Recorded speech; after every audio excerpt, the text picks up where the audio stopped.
share to tag some folks to join us as we close out Black History Month. I would not let this time go by without broadcast or rebroadcast of content. So it'll be a shorter video for tonight, but I wanted to make sure that before we close out the month, although we are 365 Black, we realize throughout the Love and Stuff diaspora, there are many different backgrounds, races, ethnicities, creeds, colors, it may be. But I wanted to close out our month with a little bit of celebration. And I'm going to share parts of some of the video from our vault and come back and talk to you a bit. I don't know about where you are, but where I am, there was an election, a vote tonight. And in some places, people are at number 1481, some places number 9. And I want to impress upon people the importance of getting out to vote and lift every voice and vote. It is so critical in this day and time where there are cyber attacks happening.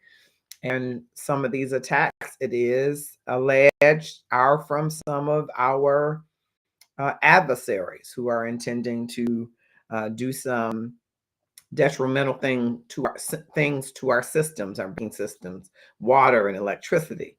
And it would behoove us while we can raise our voice to raise our voices. So I hope you share whether you're watching here on the Love and Stuff page, the Marcus R. Home page, on Facebook, you're on Twitch TV or Twitter, if you're on YouTube events, all of those places tonight. I hope that you will click share. There is some wonderful content that I'm going to be sharing. And I want to just make sure that I can, yes, share this wonderful content with you. So please stay tuned and click share.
Keep us whole.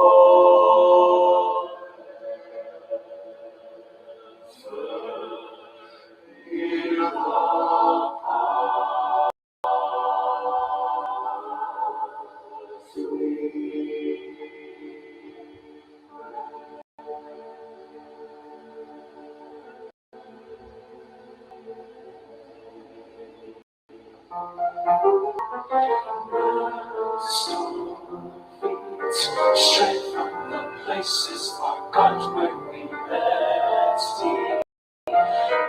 Rest our hearts, drunk with the wine of the world. Shall be in thy hand. May we forever stand.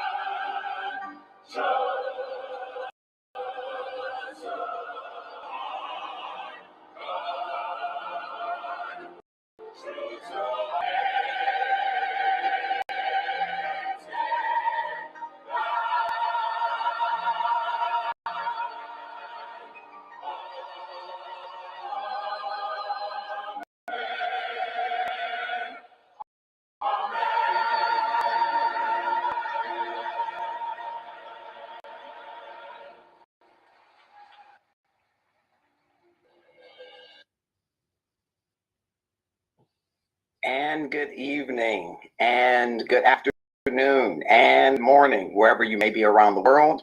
I am Marcus Holmes from the Love and Stuff community, and we are pleased to come again to you live with another Black History moment across our forums, on YouTube events, Twitch TV, on the Love and Stuff page, which is our home base for this an effort and initiative, on the Marcus R. Holmes page, and on LinkedIn Live via Restream.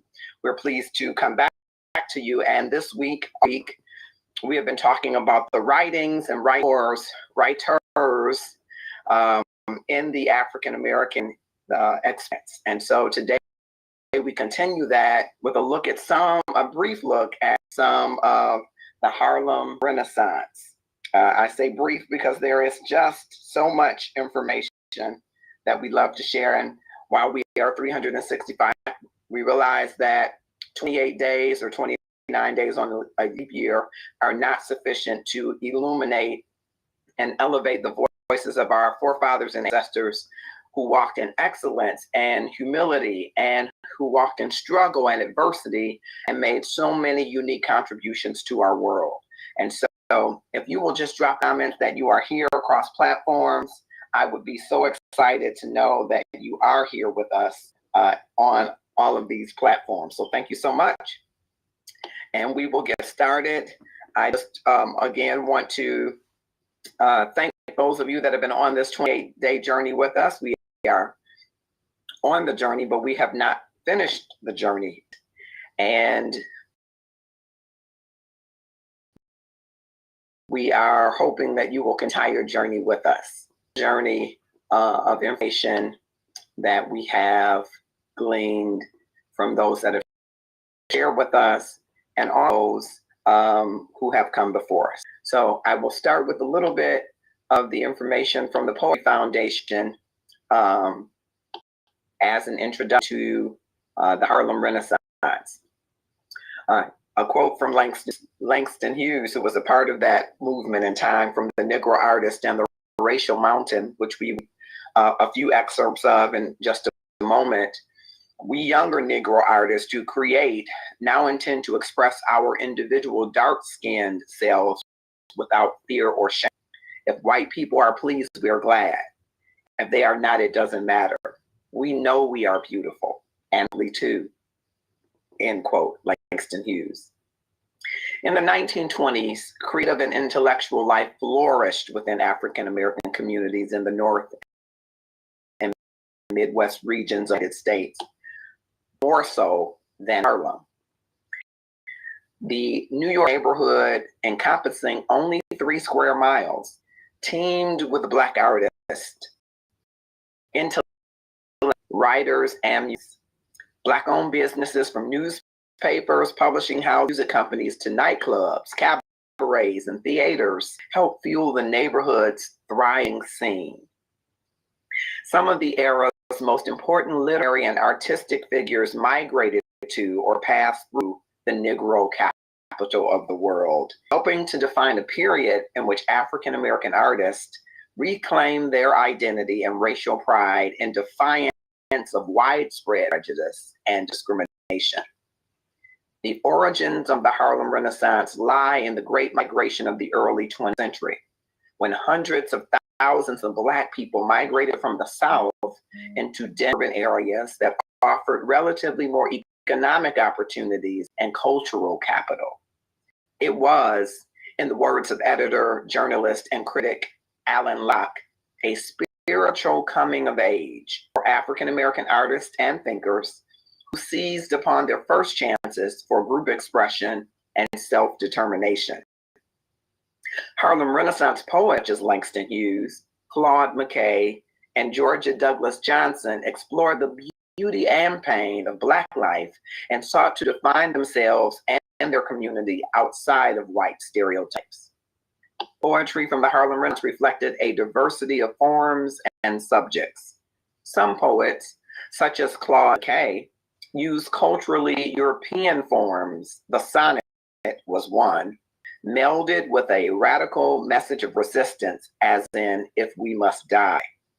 Others, including James Weldon Johnson and Langston Hughes, brought specifically Black cultural creations into their work, infusing their poems with the rhythms of ragtime, jazz, and blues.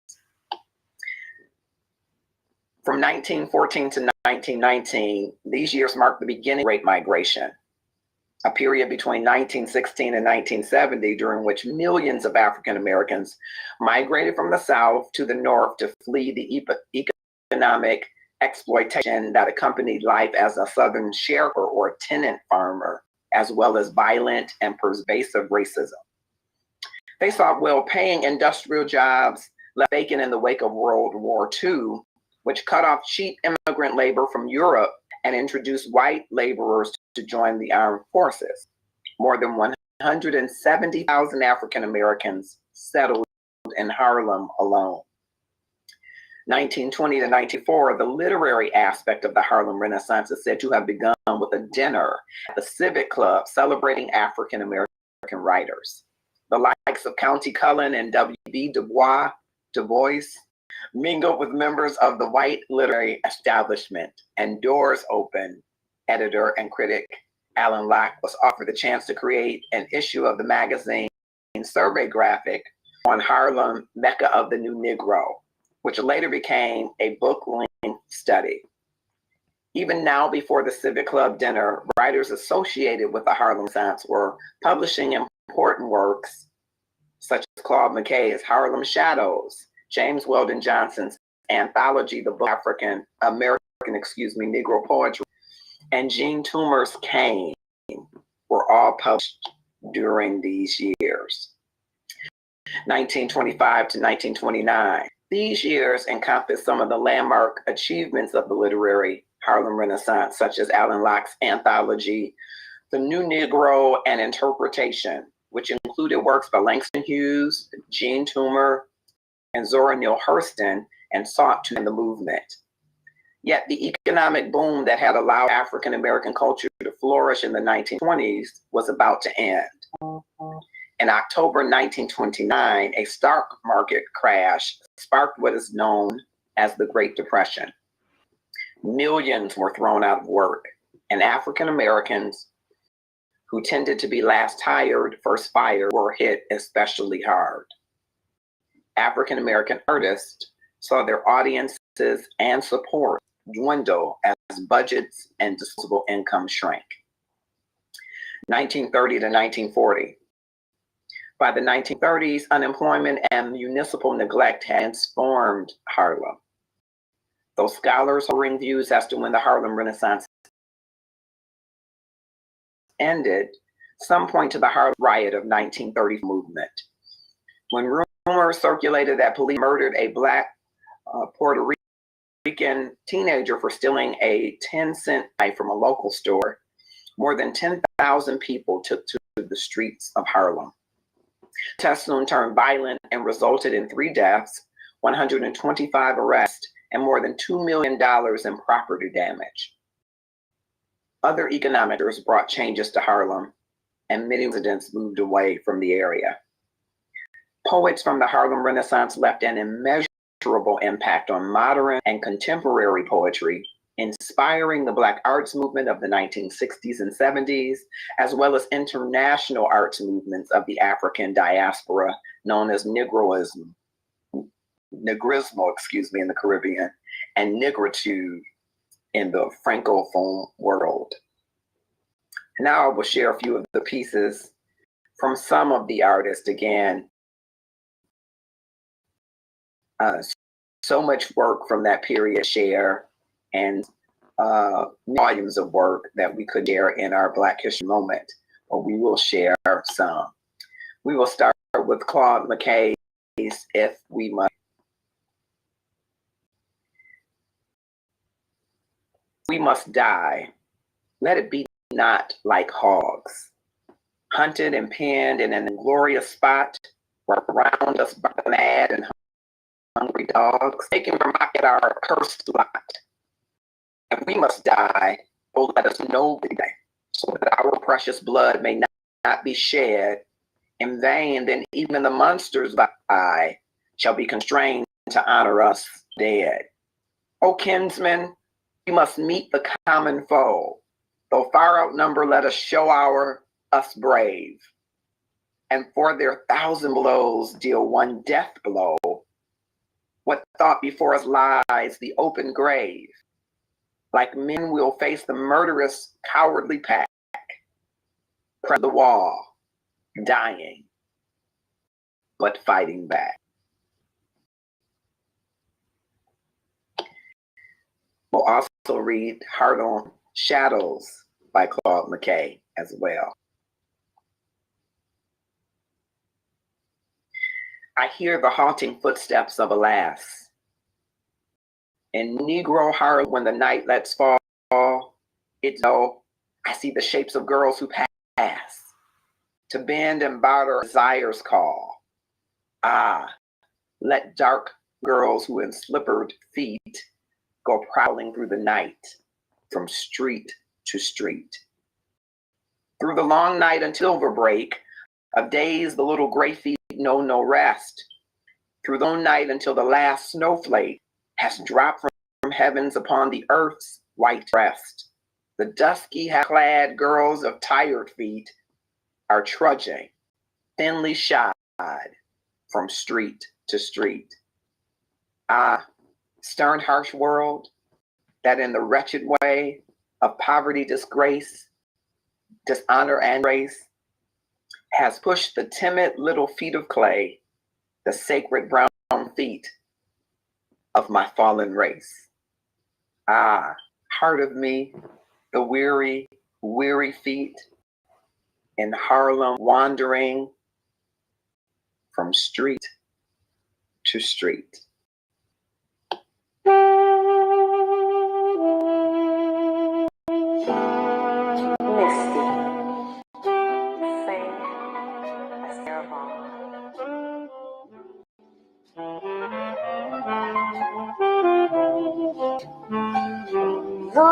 look at me, I'm as helpless as a kid up a tree, and I feel like I'm clinging to a cloud. I can't understand. I see just holding your hand.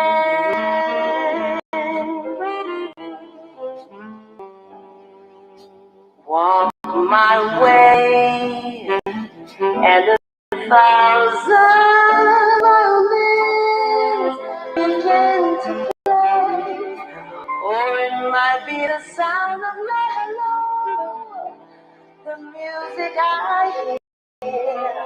I get missed the moment you're near. Can you see that you're leading me on? And it's just what I want you to do. Don't you notice how hopeless and lost? That's why I'm following you on my own. When I wander through this wonderland alone, never knowing my right foot from a left, my hat from my glove. I'm too misty and too much in love.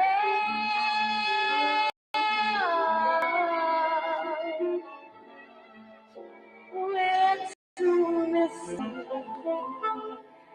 and too much in love.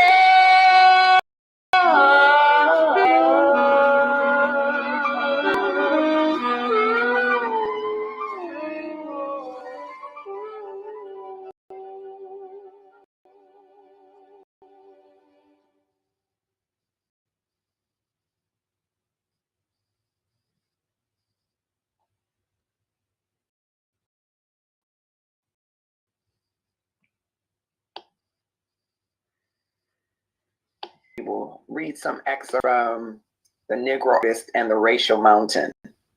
Links to use.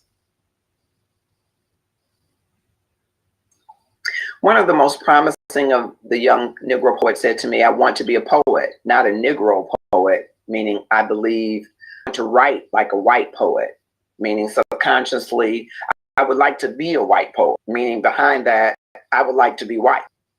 And I was so sorry the young man said that, for no great poet has ever been afraid of being himself. And I doubted then that with his desire to run away spiritually from his race, this boy would ever be a great poet. But this is the mountain standing in the way of any true Negro art in America. This urge within the race toward whiteness, the desire to pour racial individuality into the mode of American standardization, and to be as little Negro and as much American as possible. But let us look at the immediate background of this young poet. His family is of what I suppose one will call the Negro middle class. People who are by no means rich, yet never uncomfortable nor hungry. Smug, contented, respectable folk, members of the Baptist church. The father goes to work every morning. He is a chief steward at a large white club. The mother sometimes does fancy sewing or supervise parties for the rich families of the town. Children go to a mixed school. In the home, they read white papers and magazines. And the mother often says, "Like niggers," when the children are bad. A frequent phrase from the father is, "Look how well a white man does things." And so the word white comes to be unconsciously a symbol of all virtues. It holds for the children morality and money. The whisper of, "I want to be white," runs silently through their minds. This young poet's home is, I believe, a fairly typical home of the colored middle class. He sees immediately how difficult it would be for an artist born in such a home to interests himself in an interpreting beauty of his own people. He is never taught to see that. He is taught rather not to see it, or if he does, to be ashamed of it when it is not according to vision patterns. For racial home of a self-styled high-class Negro has nothing better to offer. Instead, there will perhaps be more active things white than in a less cultured or less wealthy home. The father is perhaps a lawyer, landowner, or politician. Mother may be a social worker or a teacher, or she may do nothing and have a maid. Father is often dead, but he has usually married the lightest woman he could find. The family attend a fashionable church where few really colored faces are to be found, and they themselves draw a color line. In the North, they go to white theaters and white movies, and in the South, they have at least 2 cars and house like white folks. Nordic manners, Nordic faces, Nordic hair, Nordic art, if any, and an Episcopal heaven. A very high indeed for the would-be racial artist to climb to in order to discover himself and his people. But then there are the low-down folks. The so-called common element are the majority. May the Lord be praised. The people who have their nip of gin on Saturday nights and are not too important to themselves or the community, well-fed, or too learned to watch the lazy around. They live on 7th Street in Washington or State Street in Chicago, and they do not particularly care whether they are like white folks or anybody else. Their joy runs into ecstasy. Their religion soars to a shout. Work maybe a little today, rest a little tomorrow. Play a while, sing a while, oh, dance. These common people are not afraid of spirituals, as for a long time their more intellectual brethren were and jazz their child. They furnish a well colorful, distinctive material artist because they still hold their own individuality in the face of American standardizations. And perhaps these common people will give to the world its truly great Negro artist, the one who is not afraid to be himself. Whereas upper-class Negro would tell the artist what to do, the people at least let him alone when he does appear, and they are not ashamed of him, as if they know he exists at all, and they accept what beauty is their own without question. Certainly there is, for the American Negro artist who can escape the restrictions the more advanced among his own group would put on him, a great field of unused material ready for his art. Without going outside his race, and even among the better within their white culture and conscious American manners, but still Negro enough to be different, there is sufficient matter to furnish an artist with a lifetime of creative work. And when he chooses to tuck the relations between Negroes and whites in this country, with their innumerable overtones and undertones, surely, and especially for literature and the drama, there is an inexhaustible supply of things at hand. To these, the Negro artist can give his racial individuality, his heritage of rhythm and warmth, and incongruous humor that so often as is becomes ironic laughter mixed with tears. But let us look again at the mountain. A prominent Negro club woman in Philadelphia paid $11 to hear Raquel Meller sing Andalusian popular songs. But she told me a few weeks before she would not think of going to hear that woman, Clara Smith, a great Black artist, sing Negro folk songs. And many an upper-class Negro church now would not dream of employing a spiritual in its services. The drab melodies and white folks' hymn books are much to be preferred. We want to worship the Lord correctly and quietly. We don't believe shouting. Let's be dull like the Nordics, they say in effect. The road for the serious Black artist then would produce a racial art is most certainly rocky and the mountain is high. Until recently, he received almost no encouragement for his work from either white or colored people. The fine novels of Chestnut go out of print with neither race noticing their passing. The charm and humor of Dunbar's dialect verse brought to him in his day largely the same kind of encouragement one would give a sideshow freak. A colored man writing poetry, how odd. Or a clown, how amusing. The present book and things Negro, although it may do as much harm as good for the budding colored artist, has at least done this. It has brought him forcibly to the attention of the people among whom for so long, unless the other race had noticed him beforehand, he was a prophet with little honor. I understand that Charles Gilpin acted for years in Negro theaters without any special acclaim for his own. But when Broadway gave him 8 curtain calls, Negroes too began to beat a tin pan in his honor. I know a young colored writer, a manual worker by day, who had been writing well for the colored magazine for some years. But not until recently he broke into the white publication. His first book was accepted by a publisher that the best Negroes in his city took the trouble to discover that he lived there. Then almost immediately they decided to give a grand dinner for him. But the society ladies were careful to his mother that perhaps she better not come. They were not sure she would have an evening gown. The Negro artist works against an undertow of sharp criticism and misunderstanding from his own group, unintentional bribes from the white. Oh, be respectable, write about nice people, show how good we are, says the Negroes. Be stereotyped, don't go too far, don't share our illusions about you, don't use us too seriously, we will pay you, says the whites.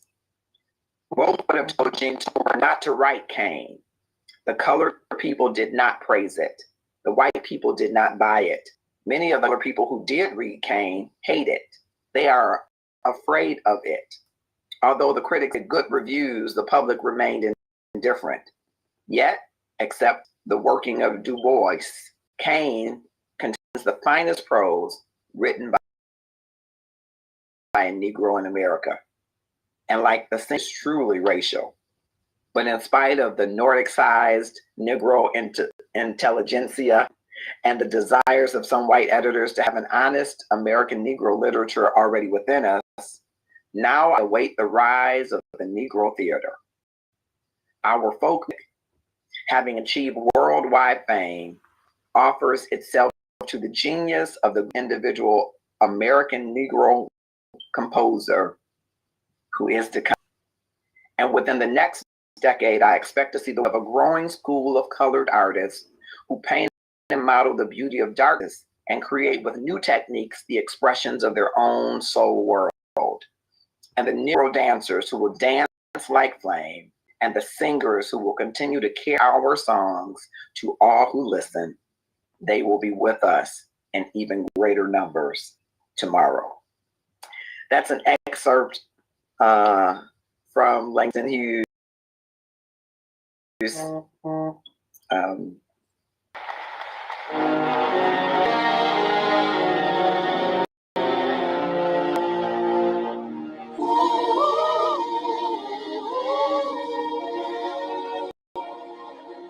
Keep your hands on that plow.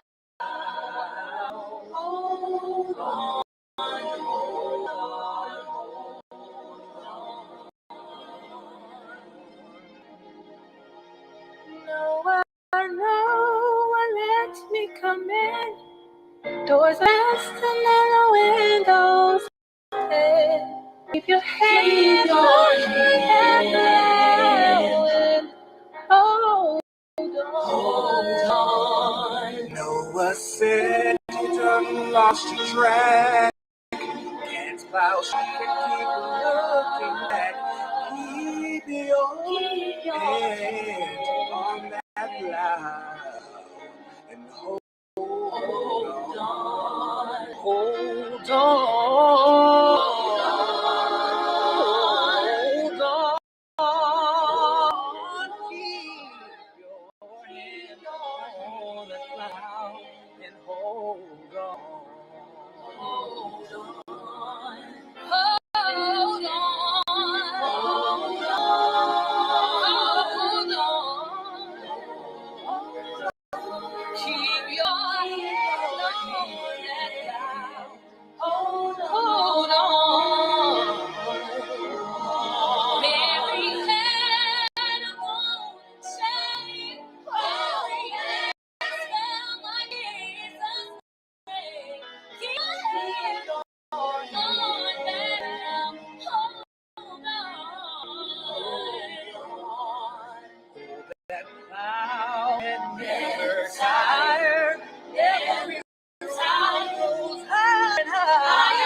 God shall know the faithful sign. Won't be one to fire next time. Keep your head on that cloud. Hold on. Oh, get to heaven, I'll tell you how. Keep your head on the gospel. Keep your head on that cloud.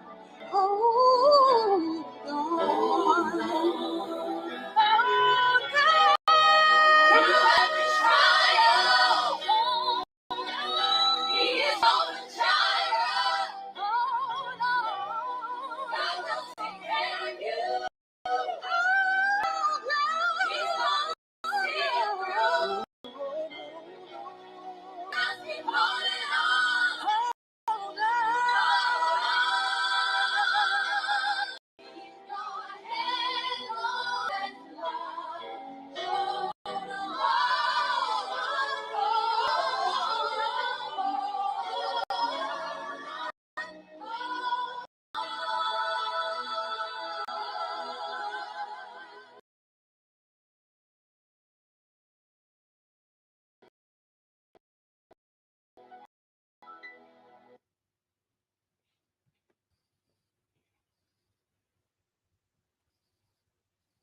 Beautifully done. Thank you, Carolyn Tribune Brewer, for that arrangement. Is a phenomenal composer, pianist, and arranger. And grateful and thankful for her. And if you watched tonight in this brief presentation, I want to encourage you, especially if you haven't done anything all Black History Month.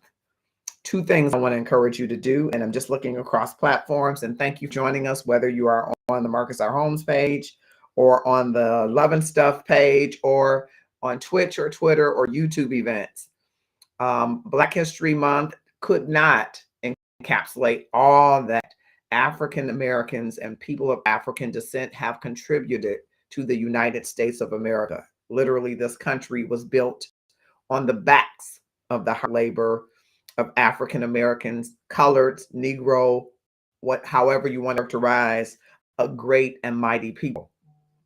I want to challenge you to do two things. As I today in Michigan, it was our day to vote for the Democratic representative or Republican representative in the presidential race. And I have often said, because of my father, bless his memory, telling me as a little boy about the pole tricks that he endured. He would walk to one pole and they would quiz him and ask him questions and call him boy. And he would often tell me, I'm so glad you weren't born in that time because you wouldn't have made it. But he was smart, a smart guy. And he would be able to answer those questions to enable him the opportunity to vote. I've been hearing those stories all of my life. And I knew that we are not 3/5 a person, a whole person, a whole voice, a whole vote, which is why I'm so committed to not only go in that secret ballot box, as it were, but to raise my voice in forums where my voice is equal to that of anybody else in those forums. Sure, people have coalitions and some of them have money behind them, which is why African American people have to pool their monies together so that we raise up candidates who have our best interest. And it requires money to do that.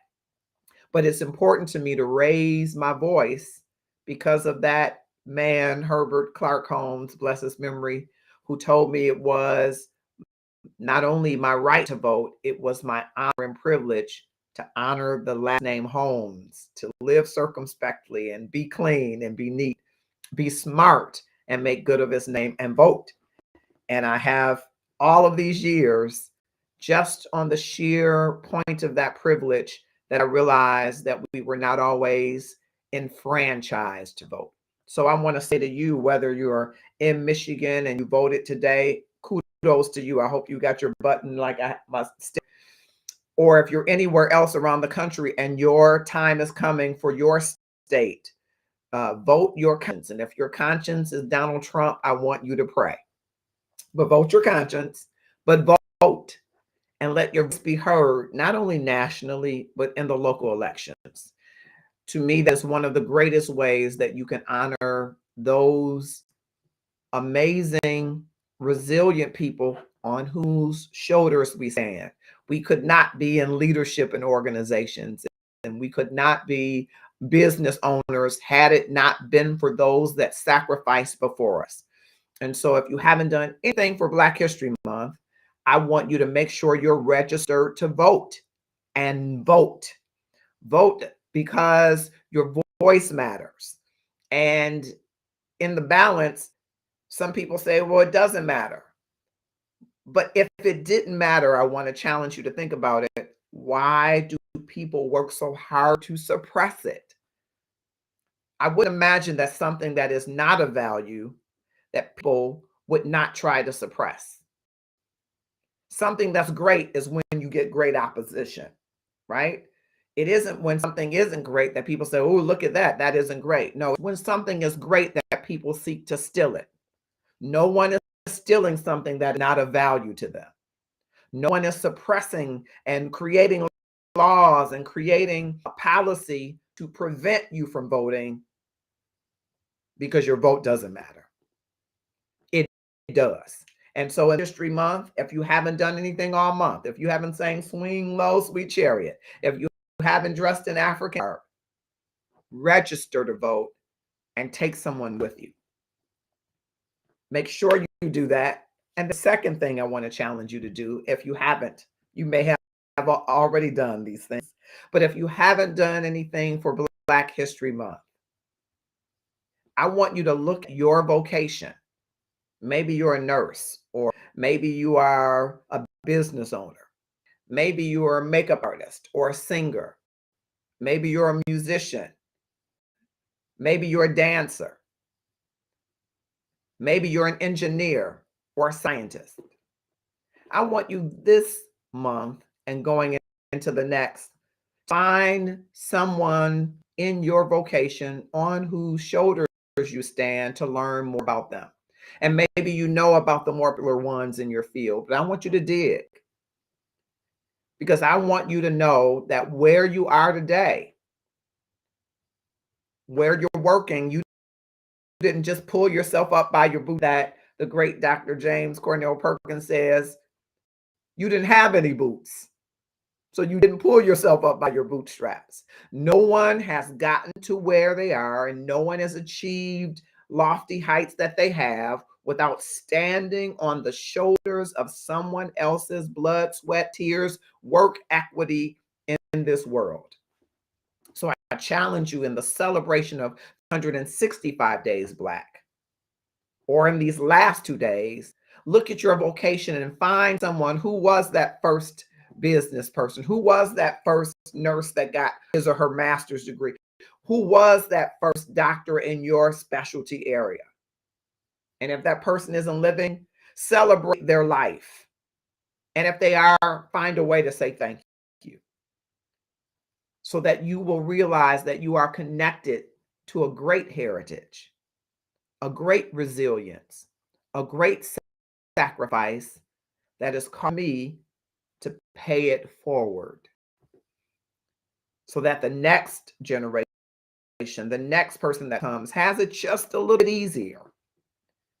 And while it's true that racism never left and it's reared its head in many ugly ways, you and I don't fully know the things that social media could not capture 50 years ago, 60 years ago. We don't know the terrors that our forefathers and foremothers live through every day, so that they so that we, through their treasure trove of suffering and faith, might enjoy a better life than they did. It should make you so grateful to come from such a rugged but rich heritage that you will not be silent, that you will stand proud in who you are, that you will sit at the table when company comes, that you beautiful Black person hewn out of hurt and hewn out of suffering, that you will stand forward as pure gold. We're 365 Black, but we pause during points in the Black History Month just to remind you along the journey that you didn't come out of nowhere. You came out of beauty and brilliance that is Black. And just like it, you are amazing. Live your story and tell your story, that where you have come from has not been without struggle, has not been without sacrifice, has not been without bloodshed, but that you are here and present to stand in that story, take your role, and speak your truth.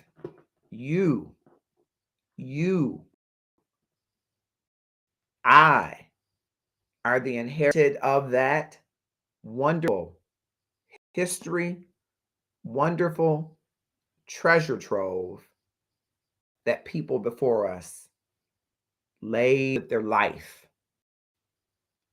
And what will we do with it? Will we forget? Will we be post-racial? Will we allow anyone to get in office in our local, state, and federal? Will we allow people to mock us by saying we all love gym shoes and mock us and say they are familiar with our cause because they've been indicted? Will we allow the tomfoolery that has existed as long as this country has to lull us into a sleep that we will forget all that our people sacrificed yet to this moment? Or will we be sober and vigilant and do our part for those that are to come behind us? I hope that you will do your part. And I hope that the celebration of Black history will not end on the 29th. Of course, 29 days, typically 28, are not enough for the volumes that we should be rehearsing with our children, with ourselves, to remind us of the great heritage from which we come.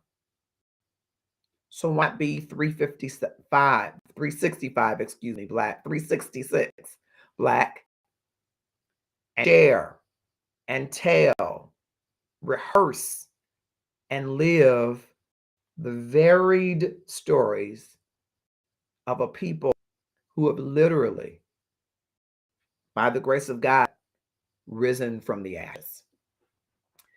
Oh yes, there's a lot burning around us, but we are rise to the challenge. I'm Marcus Holmes, and I'm honored and privileged to be the facilitator of the Love and Stuff community, where you hear a lot more about love than you hear about stuff. But you may not know that it started years ago with this concept of the love of justice. And because there were men and women, invariably, whenever there could be chemistry and attraction, and it took on of its own. But one of the great joys in that Love and Stuff work is to remind people who they are, who we are. Because once you get a good understanding of who you are, you're in a better position to love God, yourself, and love others. That's what Jesus said is one of the great ones. And the second, he says, is like unto it. love God, I'm paraphrasing, with everything we have, mind, body, soul. And the second is love your neighbor like you love yourself. What a different world we would have if we loved our Black brother and sister, our brothers and sisters, like we loved ourselves. Think about it, if everybody's children, like it used to be, were children. I remember a day being a youngster, not too many years ago, where just about every parent on the block could whoop me. And if I got whooped by a parent on the block, I got two whoopings or whippings, mama and daddy, when they got home. I remember there were watchers, I won't call them another name, on the, who knew when we had half days and would tell if we had company at the house. I didn't like that at all. Our children, or my parents' children, were their children, and vice versa. It was a place and a time where people loved each other. Not a perfect love, but a love that made a difference in the community. Many people are better for it. I rehearsed that with Autumn and with other younger people because I hope that they will remember that they come from a loved community where we looked out for each other. The sign of our love is that we shared what we had,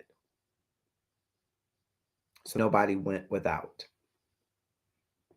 And that's true in the Love and Stuff community as well. It's a community of amazing people.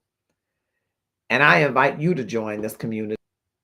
And I invite you to think about your heritage and regard it as a holy thing, that your heritage is precious, that it should be guarded, rehearsed, and shared. Many people have suffered, some bled, some died, for you have the right to rehearse your history and live it, improve upon it, and the right to vote your conscience. So in this Black History Month closing moment, those are the two things that I give to you. I hope that you will feel some tugging, some burden, some pulling to register everybody you know vote.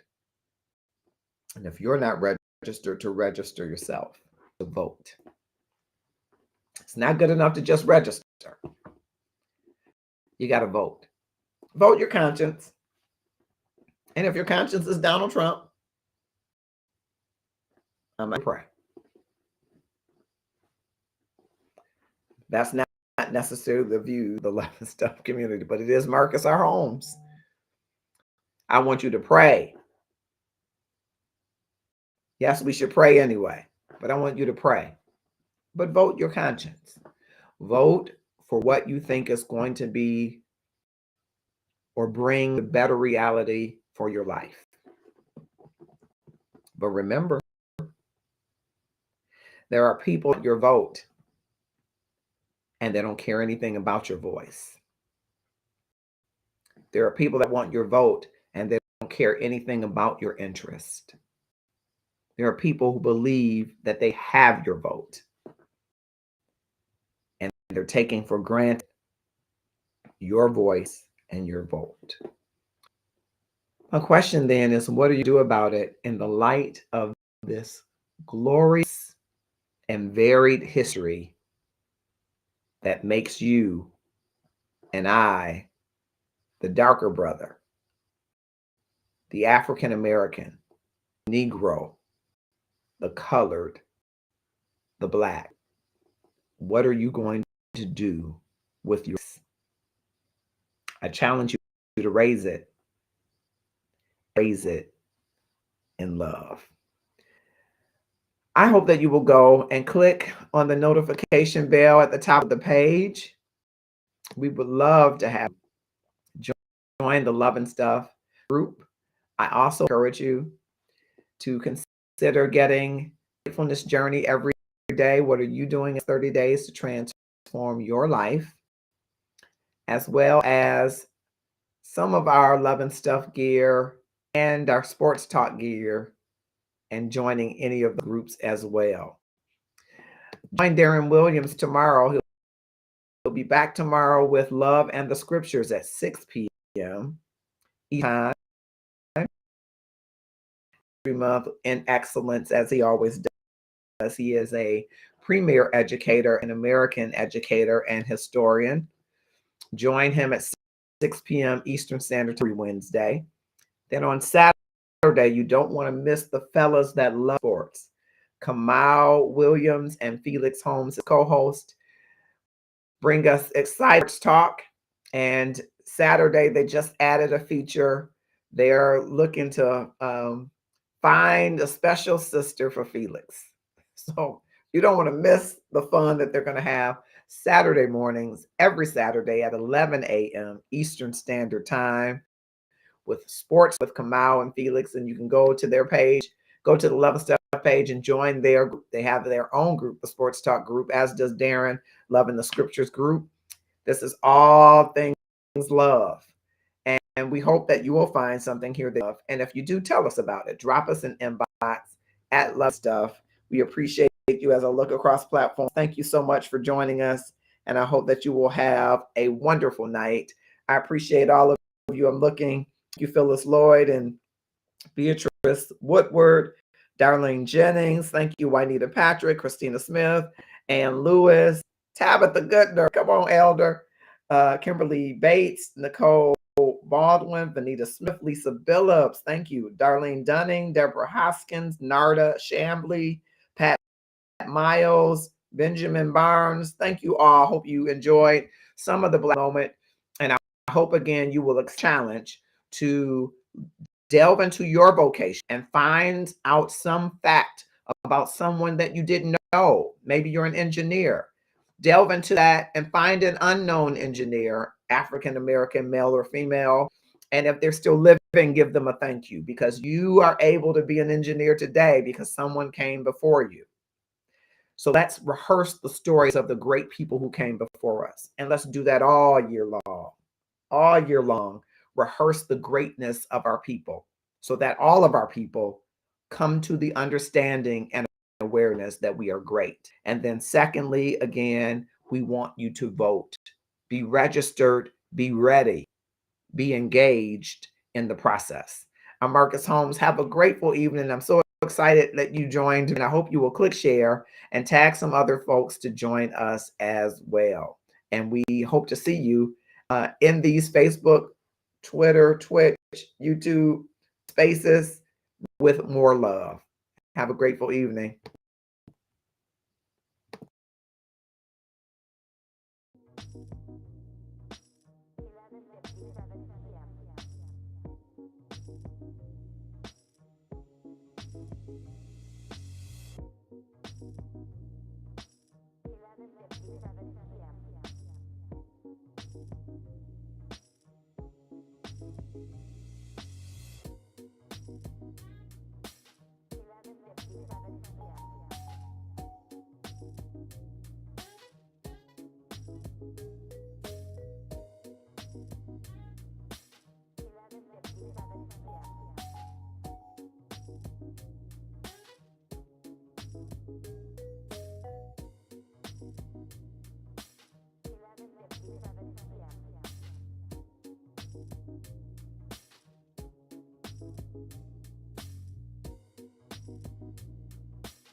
Yeah.